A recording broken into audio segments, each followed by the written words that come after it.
Springs in the air.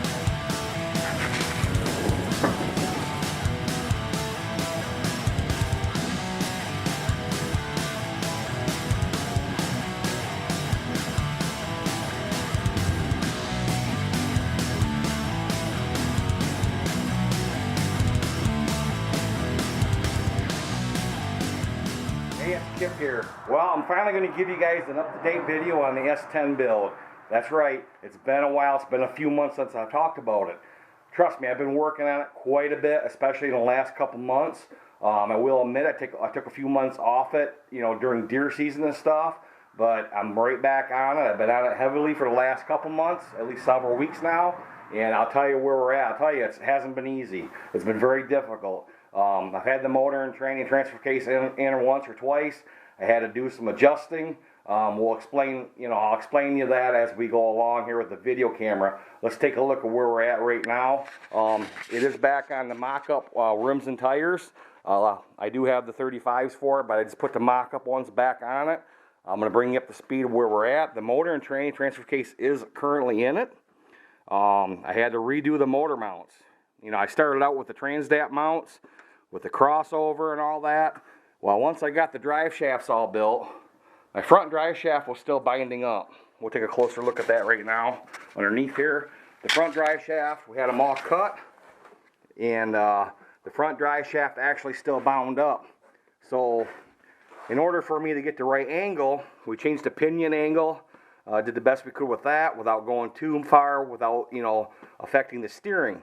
So what I ended up doing, I ended up dropping everything down 3 inches. Well, once you do this, well, obviously you got to drop the front down 3 inches or close to it, because the oil pan would hit. You got to remember, this was a 2-wheel drive. If you're ever going to do this, I would highly recommend starting with a 4-wheel drive S10. The crossover is much bigger, it's deeper, gives you more room to work with, and you can actually buy the kits that drop everything in. You don't have to fab everything like I did, like you seen in the previous videos. The rear drive shaft's in. The front end is completely done. I did put a Spartan locker in there. If you've been following me on Instagram, that kind of thing, I did put a Spartan locker in the front. All new U-joints. They're all the Spicer X U-joints, high quality U-joints. I put the best I could get in there for the Dana 44. Ball joints are new. Calipers are new. Brake lines are all in. I have not bled them yet, but I got all new stainless braided lines for it, front and back. We'll walk around the back here. The lockouts, I put the super winch lockouts back on it. They seem to be really good. They are cast. They're not cast aluminum, so they're a little bit better quality. Like I said, keep in mind, it's got the mock-up tires back on it. Everything's been welded. Brake lines are all in, as you can see. I put even vent tubes are all in. Drive shafts are on. I did put a U-joint protector on the back. I'm still running the stock diff covers for now, trying to, save a few bucks here and there. All the shocks have been mocked up. I went with Monroe Super Duty shocks. I ended up just flipping open the book at the parts store. I think my rear shocks are off a F350, like a 2010. They're really huge. They got plenty of travel both ways, so I had to put my own lower brackets on. And I'm still going to be using the stock S10 top brackets. I just made a little bracket here to, that way I could adapt over and get the brake lines all situated with the braided lines and that. That's just made up. And like I said, I got to bleed out the brakes. This ended up having a gov lock in the back. I was quite surprised. I do have a mini spool for it. I didn't know it until I pulled the cover off it. Well, it's got a gov lock in it. It was really clean, really good shape. As you know, you can't put a mini spool, at least the one I have, into the gov lock, so I don't have another carrier. So I'm going to run the gov lock. I'm not completely for it neither, but I'm going to run it for now. We'll see how it works. I know I've heard some mixed reviews and mixed people talking bad about them. This is a 10.5 14-bolt corporate.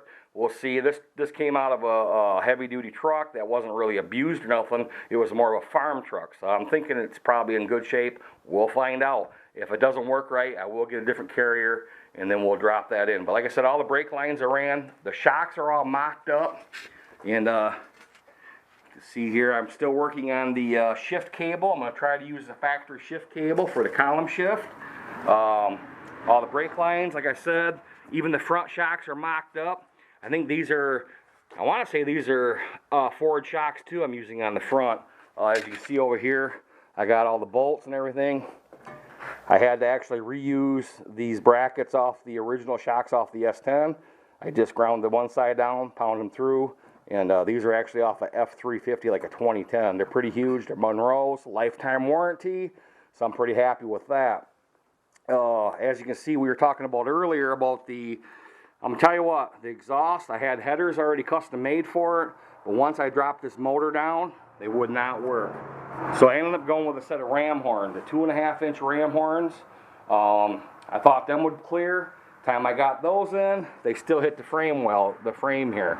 So I had a notch and put C-channel in. That's like a 1/4-inch C-channel, so I notched it all into the shock where the coil springs normally went, and welded everything, double welded everything, braced it all up.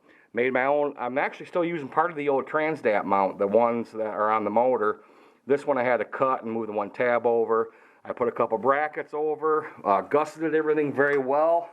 Heavy duty. I mean, I can't foresee it ever coming apart. So here's where we're at, guys.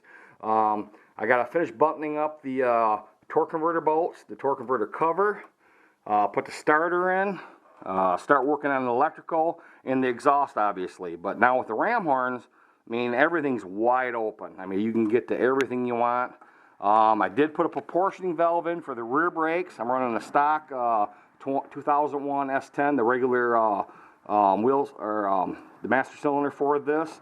But I did put All Stars, the cheapest one I could find. This will drop it down to 57% if needed. I don't think we have to go that far. We won't know until I get it bled and actually start driving it. But I did put it all in, plumbed it all in, so I can readjust my rear disc brakes. The front just goes down to a splitter, and it runs to the other side, to this side. So, like I said, I need to bleed them out yet. We need some wiring to do. Get the distributor, get a top dead center. I did get a different radiator for this. I did go with the heavy-duty aluminum radiator, which you'll see in a different video. I got it in the corner over here. And I do have a 650 double pumper that we're getting rebuilt. We're using the needle and seats that actually have the springs inserts, you know, so they don't flood out and stuff like that, and big bumps and jumps and stuff like that. So we're going to try that. This is going to be carbureted, it's not fuel injected. It's just the way it's going to have to be, guys. So anyways, a little bit of progress. We're getting there. Like I said, the drive shafts are in. The axles are done. The grease, everything's been greased. The wheel bearings have been packed, new seals, and brake lines have been run. So stay tuned, and we'll be coming at you very soon with another update video. Hopefully we'll be firing this thing off very soon here. I mean, it's a lot of work. I got other projects I'm working on too. You'll see them as the time comes. I'm going to be running a fuel cell in this. I'm just going to put it in the box, mount it right in the box. The battery is going to go in a stock position, of course. Just makes things easier. I'm going to put mechanical gauges in it, and I am going to run dual electric fans with a heavy-duty aluminum radiator that I do have for this. You'll see that in another video down the road once I get it set up, and I'll explain to you what I'm kind of using. Thinking it's going to be pretty decent. We're just going to one step at a time, guys. That's all we can do. I'm hoping maybe in another week here. This is the first week in April. This is actually the 2nd of April today. And, you know, I'll give you another update video. I'm hoping to pop her off maybe next week, have it running next weekend, I'm hoping. There's a big event coming up in like the 22nd of April that I'd like to attend with it and debut it there. You know, I'd like to do some testing with it first, obviously, just on the main road. And maybe locally, you know, a couple spots where I can go out here and try it out and see how that Spartan locker works out and stuff like that. Should be pretty fun. Should do pretty good with the 35s on it. So anyways, guys, as always, thanks for watching. You guys have a great day, and we'll see you on the trail.